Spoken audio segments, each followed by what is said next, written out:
Welcome to Football Discussion Daily. My name is Joe, and I'm here with the co-host You. CGO or George. We're releasing this on the 30th of April, 2026. And quick reminder, please like us, subscribe us. We release every day, long form YouTube, short form Instagram, TikTok, and other platforms. Today, we're going to be talking about the Atletico Madrid versus Arsenal game. This game was in Madrid. It finished 1-1. There was 3 penalties called, one of which was overturned, 2 of which were scored, one for each team, one by Julian Alvarez, one by Victor Gyökeres. It was an interesting game. I think that we'll talk about all 3 of those incidents and the overall game in general. The first incident was, I feel like, a pretty clear foul on Gyökeres. Gyökeres did go down a little easily, but definitely a foul. Stupid challenge. I feel like he was probably in a position where other defenders could have closed down. George, let's actually start with that. Before we'll talk throughout the program about the other 2 incidents. In your opinion, do you feel like this was a penalty incident? Well, Gyökeres' incident was soft, if we are being realistic here. It fell down so easily. There are referees that will not award that as a penalty. So I think those who make the rules when it comes to officiating needs to start making things much clearer so that football aficionados will not always find themselves having disagreements when incidents that has to do with penalty comes up. Because so George, do you feel like this particular incident is controversial? It's controversial. I don't think the Gyökeres one is. Well, for me, it went down so easily. We've watched Premier League games where similar incident happened and the referee didn't give a penalty. So that's why people will say it's controversial, because some referees will give it while some will give it. So that makes it controversial. But if those who are into officiating can make some of these rules much clearer, try to sensitize people more, probably that will help to reduce these pandemoniums and these disagreements when issues like this come up. Because I think FIFA and the UEFA and the rest of the governing bodies have a lot to do when it comes to these rules. I just don't think for this one is contact. There was 2 Atletico defenders closing in from the front. He would not have gotten a shot off. There was one defender closing in from the back. He's the one that made contact. He's the one that shoved him over. Enough for Gyökeres to roll down? Probably not. But definitely contact. Definitely dumb contact.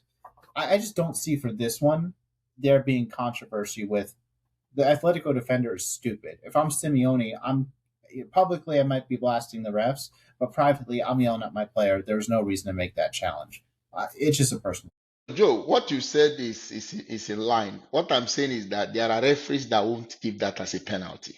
But giving it as a penalty is not out of place. But it's neither here nor there. So that's why I'm saying I think those who are into making rules need to sensitize people more. Because if not, we'll keep arguing over incidents like this. Because I've interacted even with some football analysts, and some of them disagree, while some say, no, this is a penalty.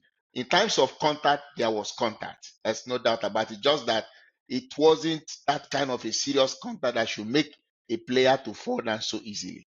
Yeah. I mean, I think that it stinks that the world we live in is that Gyökeres has to go down there. He's incentivized to. I just think that's the world we live in, and we're never going to see a world where a player feels that contact in the box and falls down. I think that there's situations where a defender comes in with half that much contact and goes down, and that there might be an issue there. There's definitely enough contact to impact Gyökeres, and unfortunately, I feel like it was a mistake that cost this game.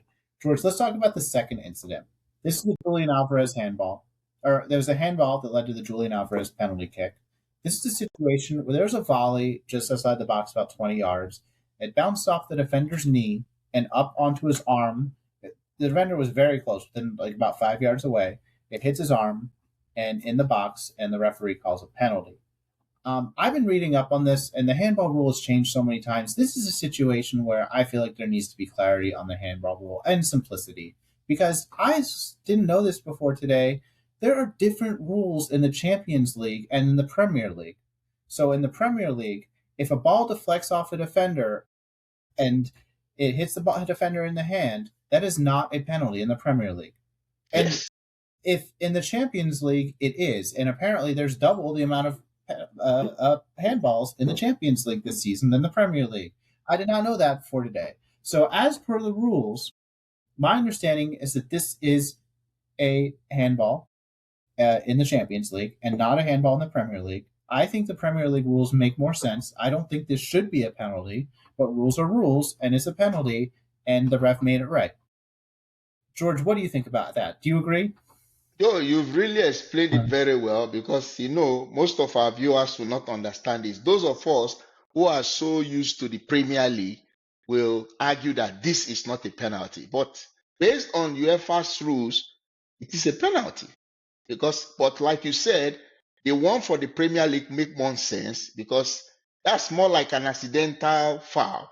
It's not Yes. something that it's nothing the player can do. But for UEFA, they count it to be a penalty.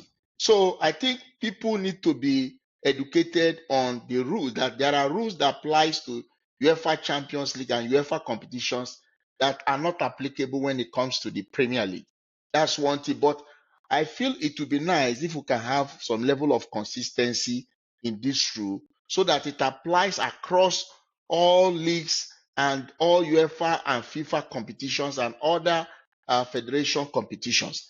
It is going to really help and reduce the kind of argument we get because anybody Yeah. used to the Premier League, I'm telling you, who is not aware of this rule you just talked about for UEFA, we argue that it is not a penalty. But that's what it is for now. Yeah. I mean, like I said, I think as a defender, regardless of whether this is a penalty or not, if you put your hand and make your body bigger inside the box, that is not a smart move as a defender. And in this situation, from the angle I saw, it did look like the defender's hand was outside their body. It didn't directly hit the hand. It was close enough that it was probably by the rules shouldn't be a foul, but I still feel like it is not a smart decision to have your hands out here. It cost us a great Champions League final in 2019 where the Tottenham player had his hand out here, and I think Mane intentionally hit the hand. Um, and situations like this arise, and you put yourself in a situation as a defender to get called there. So I don't think it was a smart play by the defender. I think on the balance of the game, from what I saw, I do think that 1-1 was largely fair. This unfortunately by the rules. I agree with you, George. There should be consistency. I'd love to see the entire world go by the Premier League rules because I think they make more sense. But I honestly, I don't know. I think I'd rather see as many. I'd rather see the rule be what it is in the Premier League, and wait for Yes. UEFA and FIFA to change it because I think that as many leagues as we can get on the better rule, the better. Because again, I think handballs should be if your hand's outside your body and it hits it should be a handball. If it's unless it's from 2 yards away, and maybe if it deflects off something, maybe it shouldn't be. But the Premier League rules I agree with. George, let's move on to the third incident. This was a foul in the 80 something minute. I think it was like 81 or something like that, where Yes. the Arsenal player Is it? was about to touch the ball in the box, and the Atletico defender comes and he does make contact on the foot with his toe, and Eze falls down, and the referee calls a penalty, which is overturned by VAR. In my opinion, George, this is not a penalty. This is an incident where there's significantly less contact than the first penalty in the game, and Eze goes down easily, and VAR overturns it. This should never have been called a penalty, and I do agree with VAR that it was the right decision to overturn. And in my head, I don't think that this should. Eze was going down because he thought he might get a penalty, not because he thought it was the right football move or because the force of the defender. What is your thoughts on the situation, George? I think the reason why the penalty was overturned was because Eze was not fully in control of the ball. That was why a penalty was not given. Probably if he was in control of the ball, I'm sure the penalty would have stand. But because he wasn't in control of the ball, I think that was why VAR called the referee to go to the monitor to look at it, and the ball was overruled. That's what I think really happened. But we know there are games where incident like that Referees give it as penalty. We've seen that happen. So, but that's what I feel happened. Why it was overruled.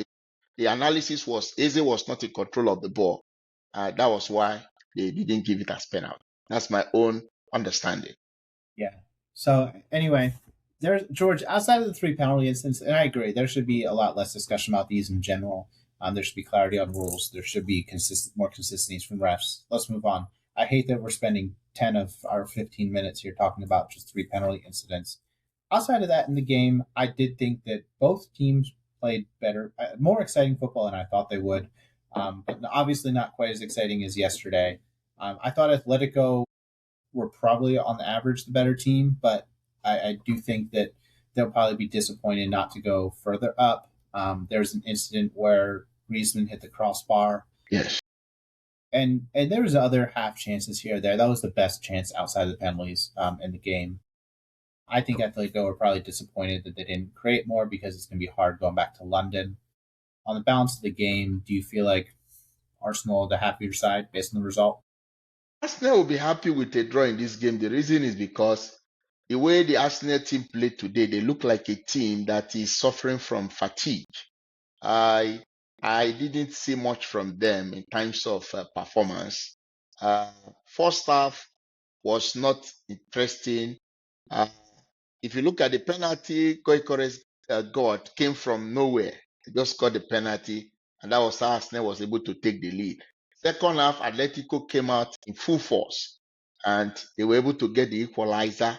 I think most part of the second half, Atletico Madrid dominated, and maybe they would have even gotten a goal that would have given them victory. But I'm sure Arsenal fans and the team, I think they should be happy they got a draw today. It's a good one for them, not a bad result. I'm sure when they get to Emirates, they can finish the job and get qualification to the final of the competition. That's what I Yeah. think.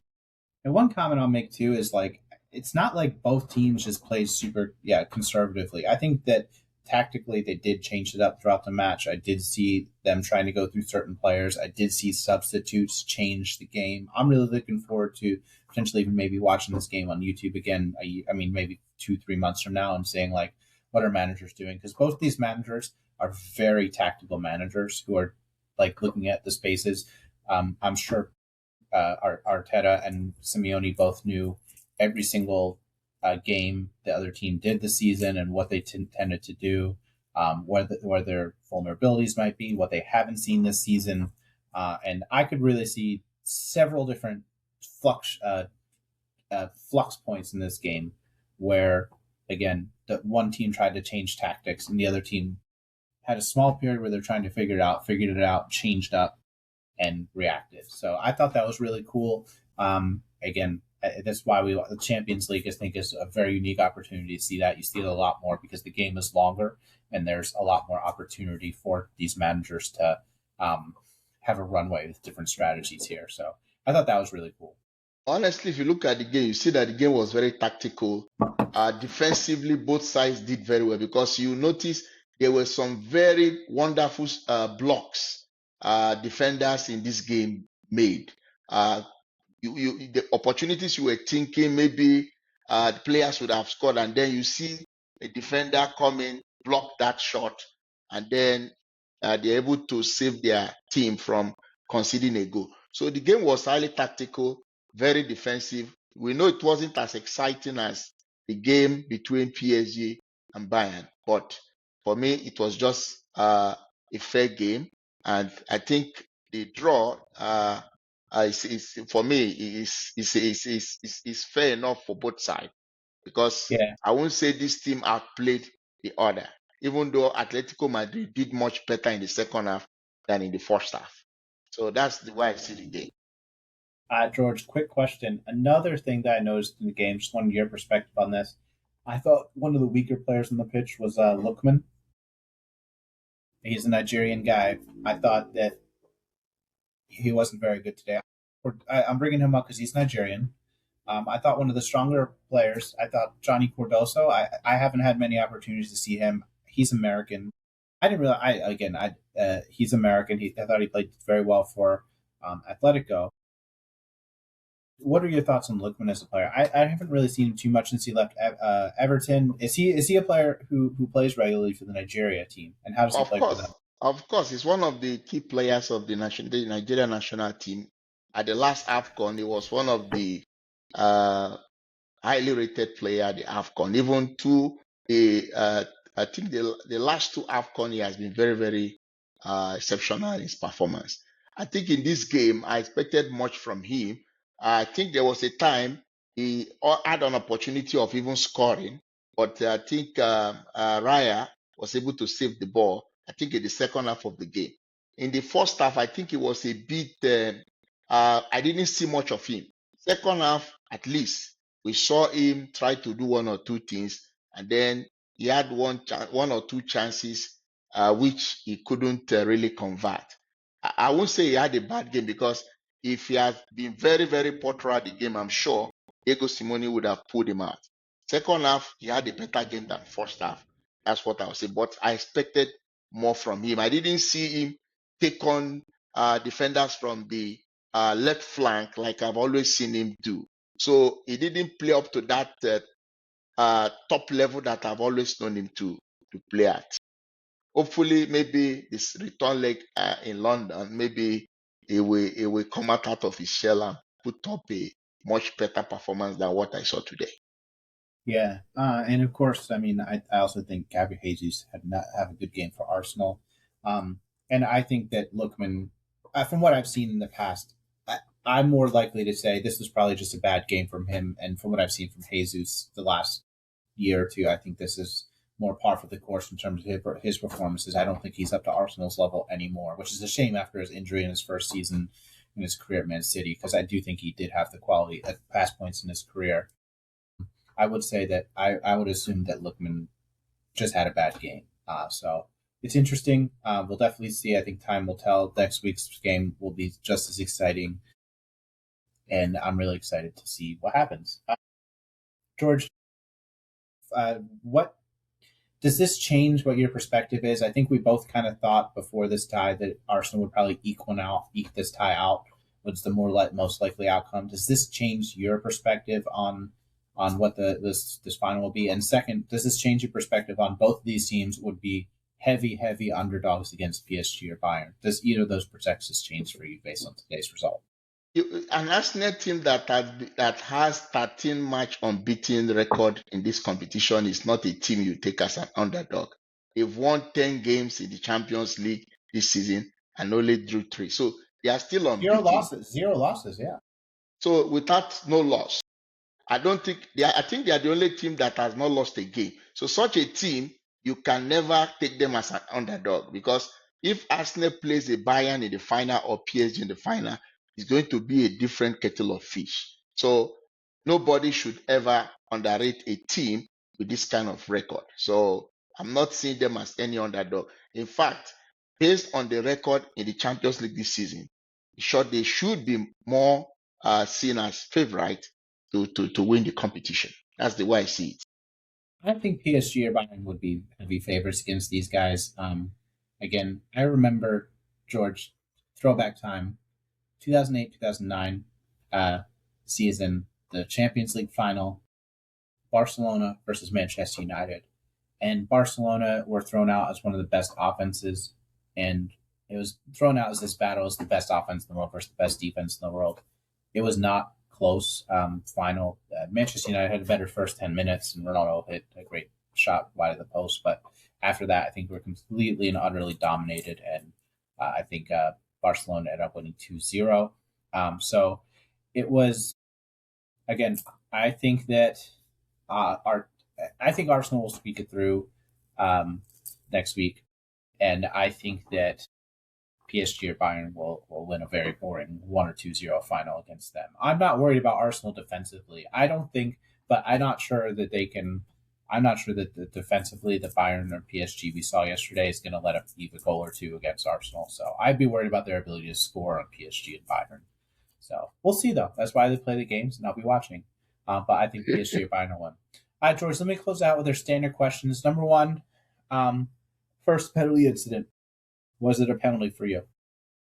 Number two, Second penalty incident, the handball for Arsenal, was that a penalty? Number 3, the overturned VAR, was that a penalty? Number 4, um, does today's performance change your perspective on this tie? Did you feel like Arsenal was going to win the tie, and now you think Atletico is going to win, or vice versa? Let us know your thoughts. And the last question: does this change your perspective on who the favorite is on the final? Let us know your thoughts. Thank you for listening.